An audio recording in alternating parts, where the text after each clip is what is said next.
وقال يا بني لا تدخلوا من باب واحد وادخلوا من أبواب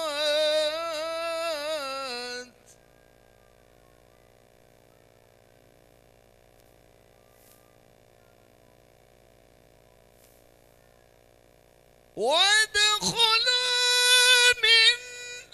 أبواب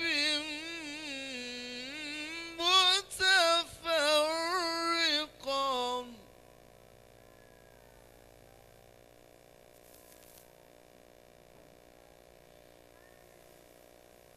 وما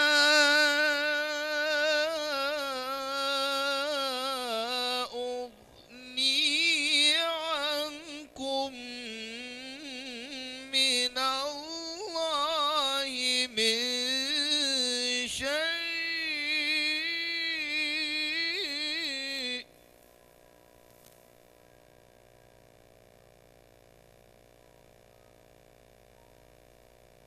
إن الحكم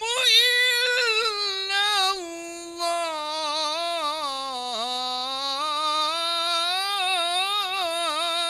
الله عليه توكلت وعليه فليتوكل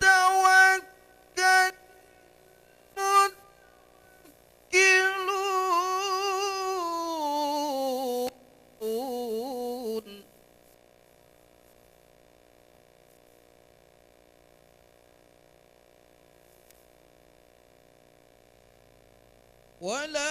ولما دخلوا من حيث أمرهم أبوهم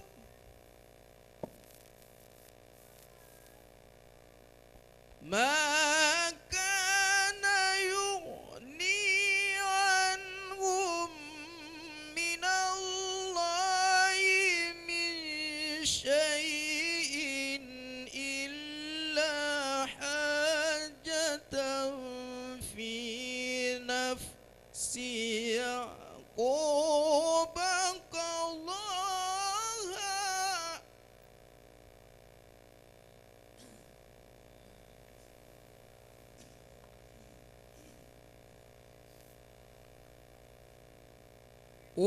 وإنه لذو علم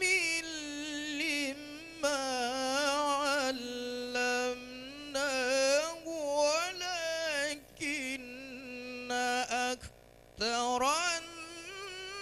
الناس لا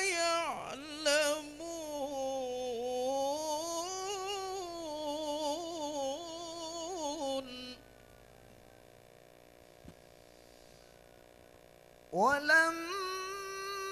ولما دخلوا من حيث أمرهم أبوهم ما كان يغني عنهم من الله من شيء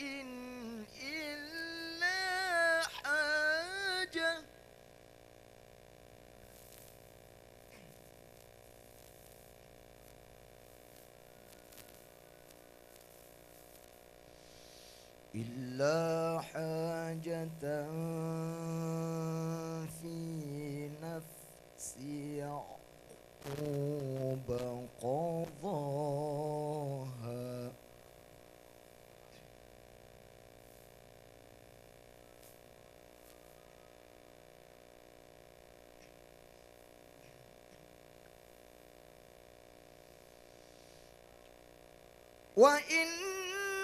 وإنه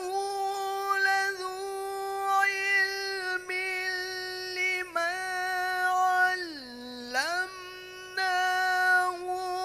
ولكن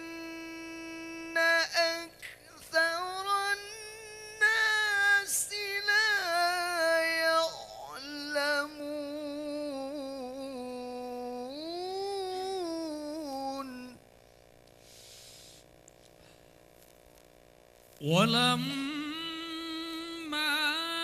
دخلوا على يوسف آوى إليه أخاه قال إني أنا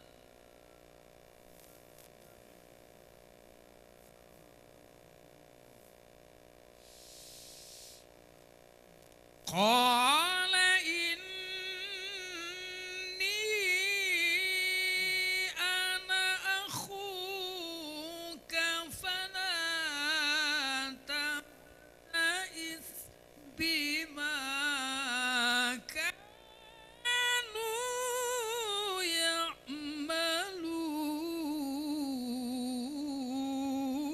يعملون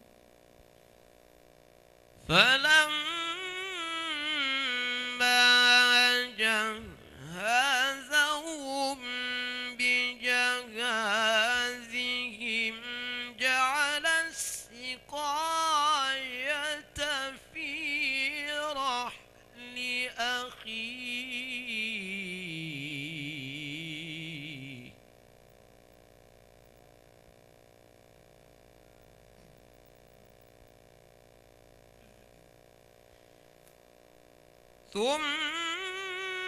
ثم أذن مؤذن أيتها العير إنكم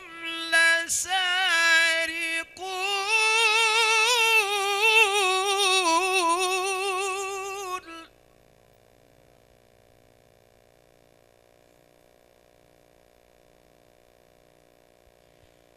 قالوا وأقبلوا عليهم ماذا تفقدون قالوا نفقد صواع الملك ولمن جاء به حمل بعير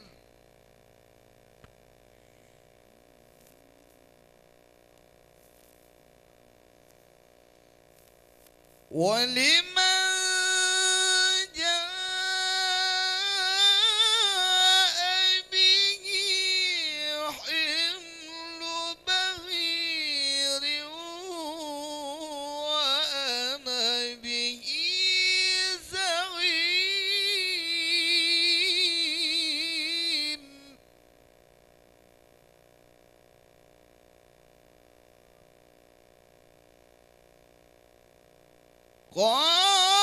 قالوا تالله لقد علمتم ما جئنا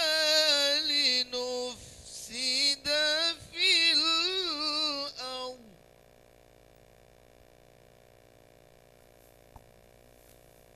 وما كنا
فبدأ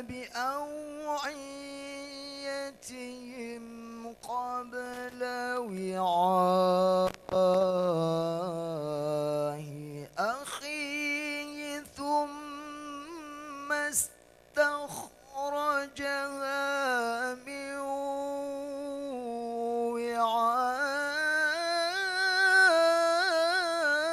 وعاء أخيه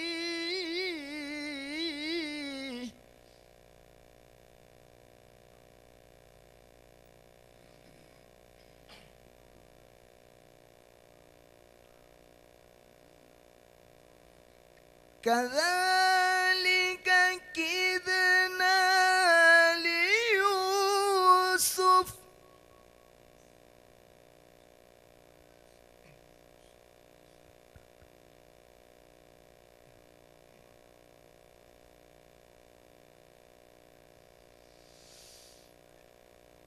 ما كان ليأخذ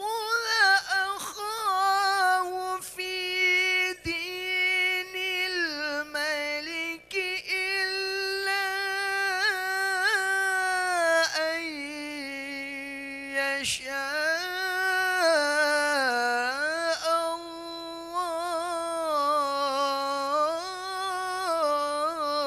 الله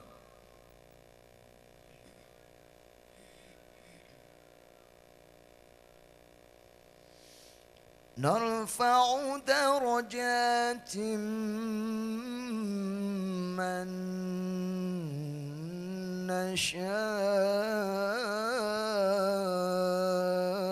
نشاء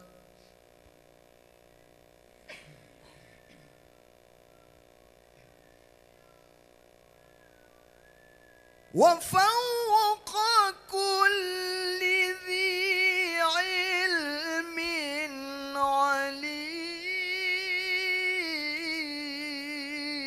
عليم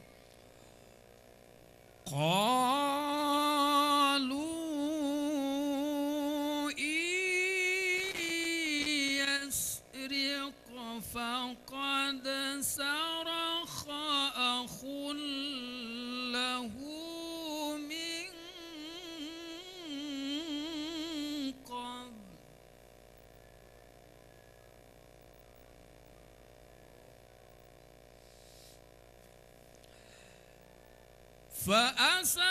فأسرها يوسف في نفسه ولم يبدها لهم قالوا أنتم شر مكانا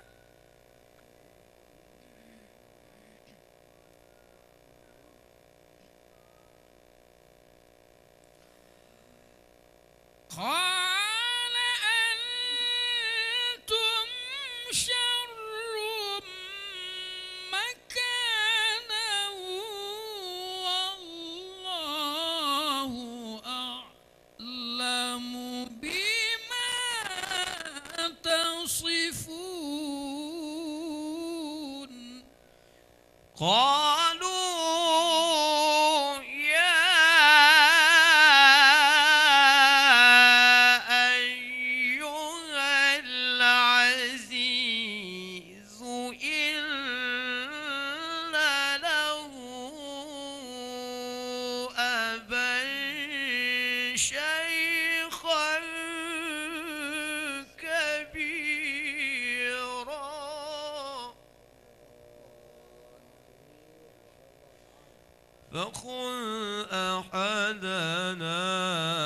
مكانه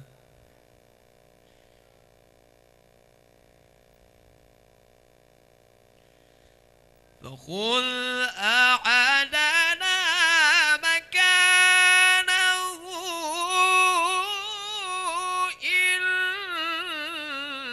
إنا نراك من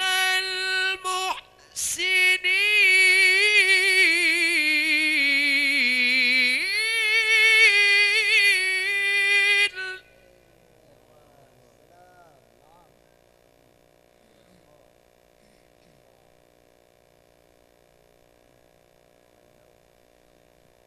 قال معاذ الله أن نأخذ إلا من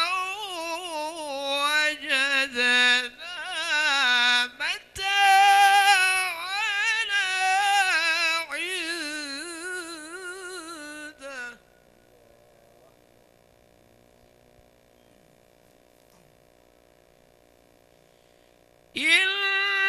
إنا إذا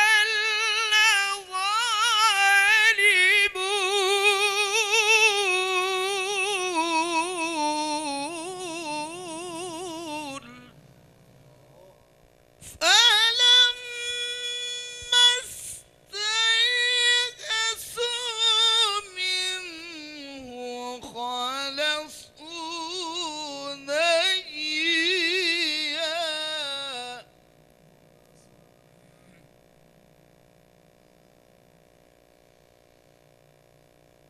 قال كبيرهم ألم تعلموا أن أباكم قد أخذ عليكم موثقا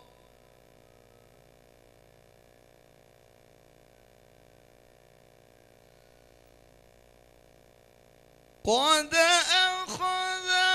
عليكم موثقا من الله ومن قبل ما فرطتم في يوسف فلن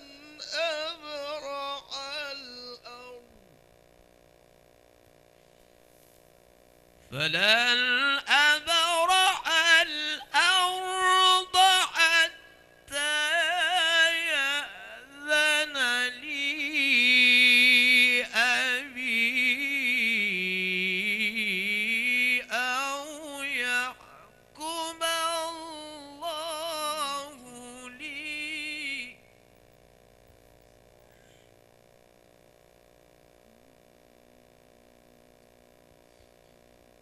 وهو خير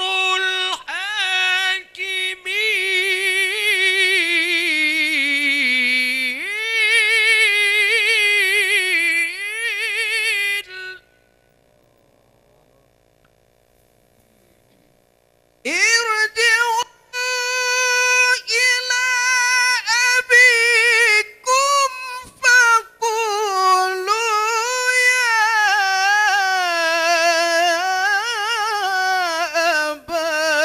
أبانا إن ابنك سرق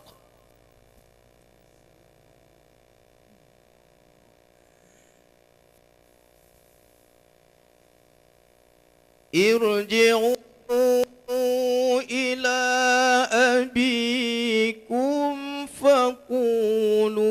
يا أبانا إن ابنك سرق